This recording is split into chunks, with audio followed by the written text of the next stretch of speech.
Thank you, Lord. Salamat.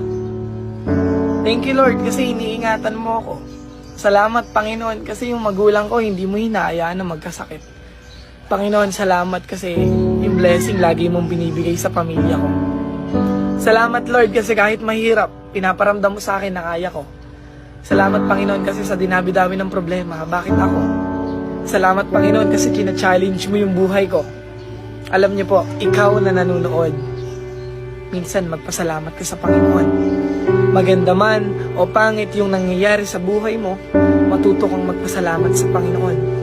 Dahil siya lang naman yung dahilan kung bakit ka matibay, kung bakit ka lumalaban, kung bakit may nakakaharap kang mga problema. China-challenge ka ng Panginoon dahil alam niyang kaya mo. Alam niyang mapagtatagumpayan mo. Kaya thank you, Lord.